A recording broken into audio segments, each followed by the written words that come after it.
Nativity by Vernie, Lynn, DeMille. Is this what it means to be humble? To carry swaddling cloth, coarse but clean, always ready to catch lambs without blemish, fresh from the blood of birthing, and carry them, clean and perfect, to the blood of sacrifice? Is this humility? To know the earth by feel in the dark, the stones and scent of grass and shrub, to see it illuminated by the angels of God, brilliant and beautiful, full of awe and good tidings, in a field where the laborers watch stars and shadows beside the temple sheep. Is this the absence of pride? To hurry, following the herald's directions, seeking out the Lamb of God, perfect in his innocence and poverty, freshly wrapped in swaddling, born for sacrifice. To seek only his glory, weeping at his meekness, and proclaiming his worth not their own, nor boasting of the part they played in prophecy and divine visitation. Is this the meaning of wisdom? To spend decades looking for God in the words of other wise men, carved in stone and scratched on skins, and to find his sign at last amidst the galaxies. To know books, meanings within meanings, and truth hidden in the counting of syllables, only to leave off study and spend years searching the landscape by starlight, to travel weeks and leagues in search of God on earth, and be disappointed in his choice of nursery, to come face to face with dashed expectations and see the only begotten of heaven in the eyes of a poor woman's child, to see the Alpha and Omega in a rough bed of wood slats and straw, despite the carpenter's skill for fine creations, instead of seated on an honored throne. Is this what it means to be wise? To offer precious things for all of his possibilities, and recognition of the weight he will one day carry, instead of denying him help due to the gossip, rumor, and prejudice for his mother's past and uncertainty of his father's lineage. Is this the product of seeking? The ability to find what is, regardless of how it seems, and to know the truth of the Word made flesh, for they already knew him by heart. Is this what it means to provide and protect? To stand beside the choicest of all women, to forgive the illusion of betrayal by his espoused, when God bade him love and trust, she who his friends and family told him to reject. To have an open heart, to match his ready mind, to learn to see virtue and holiness in what the world would label sin. Is this fatherhood? To obey an emperor, or to flee a king in the dead of night when God warned him to run, and to trust a land of strangers with the welfare of his family, to lay aside political allegiance in order to raise the stature and education of God's Son, who called him Father, to love the child who shared only his home and his heart, but not his blood, and cradle him in hands that set aside their own plans and dreams for the work of nurturing. Is this the providence of heaven? A good man with willing hands, who showed the child by daily example how to set aside his own pride and do the work of the Father of them both. Is this what it means to be a messenger? To adjust your salutations of glory and go where God bids you in the quiet of the night, not to the vain or pompous, nor to the kings and leaders of nations, but to the presence of the humble and the willing in their fields of stone, and tell with simple words the good news of redemption for every soul.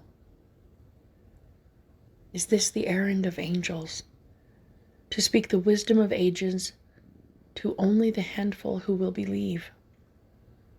While you desire in your heart to trumpet loud and long from the tops of mountains, temple spires, and fortress walls, that deliverance is come into the world, to find yourself mourning, knowing your message is peace, but you will see it turned into hate and war, to speak words full of love and know they are rejected before they are felt, and to rejoice that no rejection of truth can change the truth of the message, or that though there be but one listener, God would still have sent his hosts to call them home.